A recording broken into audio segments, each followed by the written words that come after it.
Shalom teman-teman Erik Tuhan, bertemu kembali dengan saya Kersogo di channel ini. Di kesempatan ini saya akan mengajak kita menyaksikan video dari seorang mu'alaf yang mengaku pernah menjadi seorang Kristen, melayani sebagai seorang pendeta dan sekarang sudah mu'alaf ya. Kita akan melihat kualitas dari mu'alaf yang ngaku seorang pendeta ini ya.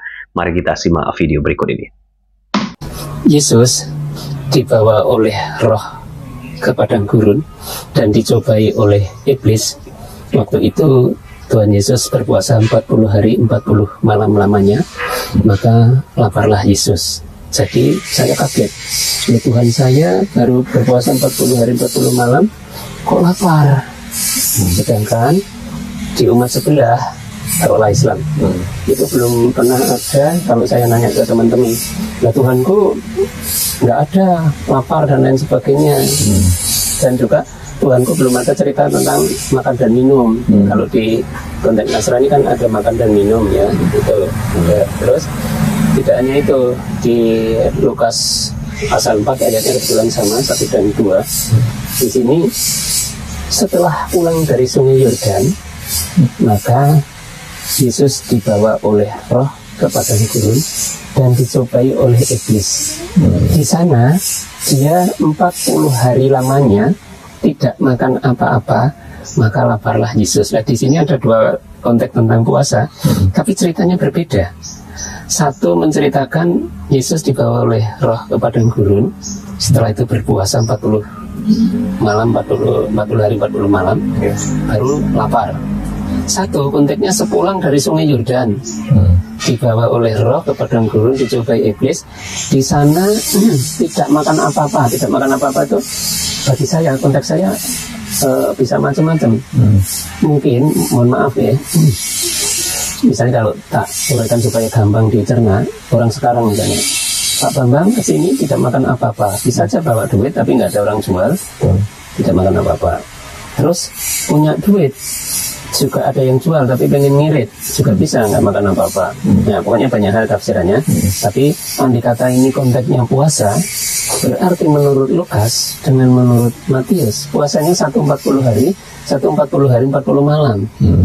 Nah, ini perawi dua sahabat Yesus kok bisa berbeda. Ya, itulah cuplikan video dari seorang mu'alaf ya, namanya Muhammad Markus ya, sekarang karena sudah menjadi mu'alaf. Jadi dia mempersoalkan Injil Matius dan juga Lukas mengenai pencobaan di padang gurun. Jadi dia mengatakan tulisan dalam Injil Matius dan Lukas itu kontradiksi. Nah, kita akan menjelaskan itu nanti dalam video ini. Kemudian di awal dia mengatakan bahwa masa Tuhan lapar, masa Tuhan tidur, masa Tuhan melakukan kehidupan sama seperti manusia ini nih. Jadi kan dari sini ketahuan, kalau dia dulu adalah seorang mantan pelayan Tuhan, masa natur Yesus Kristus dia nggak tahu. Dia nggak tahu apakah Yesus itu manusia dan juga Allah. Dia nggak tahu soal natur Yesus sebagai manusia dan yang ilahi. Yesus itu memiliki kodrat dua natur, manusia 100%, juga Allah 100%. Itulah sebabnya ketika dia lapar, dia menangis, dia berdoa, dia berjalan, dia tidur, itu menunjukkan naturnya sebagai manusia. Nah, untuk lebih jelas, saya akan menunjukkan beberapa ayat Alkitab mengenai firman yang menjadi daging, menjadi manusia. Misalnya di dalam Filipi pasal 2 ayat yang ke-5, 6, dan 7 ya. Hendaklah kamu dalam hidupmu bersama menaruh pikiran dan perasaan yang terdapat juga dalam Kristus Yesus, yang walaupun dalam rupa Allah tidak menganggap kesetaraan dengan Allah itu sebagai milik yang harus dipertahankan, melainkan telah mengosongkan dirinya dan mengambil rupa seorang hamba dan menjadi sama dengan manusia. Dan dalam keadaannya sebagai manusia, ia telah merendahkan dirinya dan taat sampai mati, bahkan sampai mati di kayu salib. Inilah yang dimaksudkan dengan inkarnasi. Yesus menjadi manusia. Kemudian, yang paling jelas juga di dalam Yohanes pasal 1 ayat yang 1 juga ayat 14. Pada mulanya adalah firman. Firman itu bersama-sama dengan Allah dan firman itu adalah Allah. Jadi firman ini adalah Allah. Dan di ayat yang ke-14 sangat jelas, firman yang adalah Allah itu dijelaskan di ayat 14 ini, bahwa firman itu telah menjadi manusia dan diam di antara kita. dan kita telah melihat kemuliaannya, yaitu kemuliaan yang diberikan kepadanya sebagai anak tunggal Bapa penuh kasih karunia.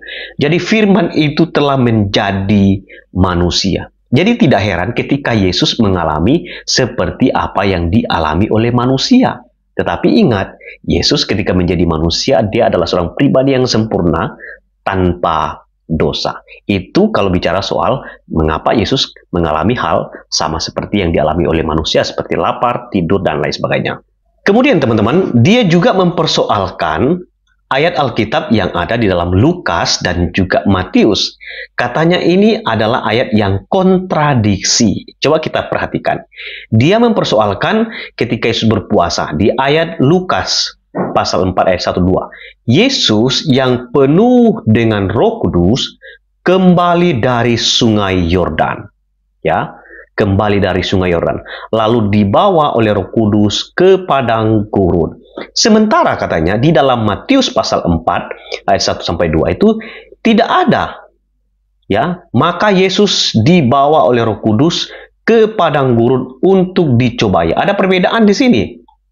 Dikatakan kembali dari sungai Yordan. Jadi itu tidak bicara soal kontradiksi, tetapi Lukas mau menjelaskan pada waktu itu Yesus baru saja dari sungai Yordan. Setelah itulah maka dilanjutkan dengan kalimat, ya dikatakan di sini, lalu dia dibawa oleh Roh Kudus ke padang gurun. Nah, intinya Yesus ketika berpuasa, dia dibawa Roh Kudus di padang gurun untuk dicobai iblis. Kemudian dia mempersoalkan juga, di situ ia tinggal 40 hari lamanya. Sementara dalam penjelasannya dikatakan di Matius 4 ayat 1-2, dan setelah berpuasa 40 hari dan 40 malam, menurut Bapak tadi, 40 hari di Injil Lukas itu berbeda dengan 40 hari dan 40 malam di dalam Matius pasal 4. Penjelasannya sederhana ya, kalau 40 hari sudah pasti, hitungannya juga sekaligus 40 malam. Gimana sih logikanya? Ketika sudah 40 hari, sudah jelas tentu, malam juga jadi ngikut. Jadi 40 hari, 40 malam. Jadi Matius menjelaskan secara lengkap, ada 40 hari dan 40 malam. Kemudian, selama di situ ia tidak makan apa-apa dan sesudah waktu itu ia lapar. Kemudian dalam Matius, akhirnya laparlah Yesus. Dikatakan tidak makan apa-apa, tidak makan apapun, katanya berbeda.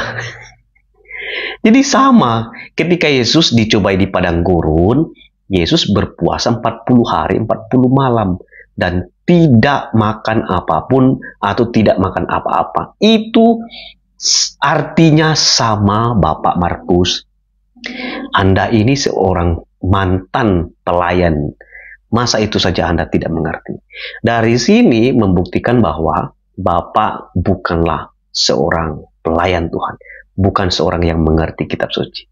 Patutlah Anda meninggalkan kekristenan. Atau jangan-jangan Anda bukan seorang pendeta tetapi mengaku seorang mantan pendeta.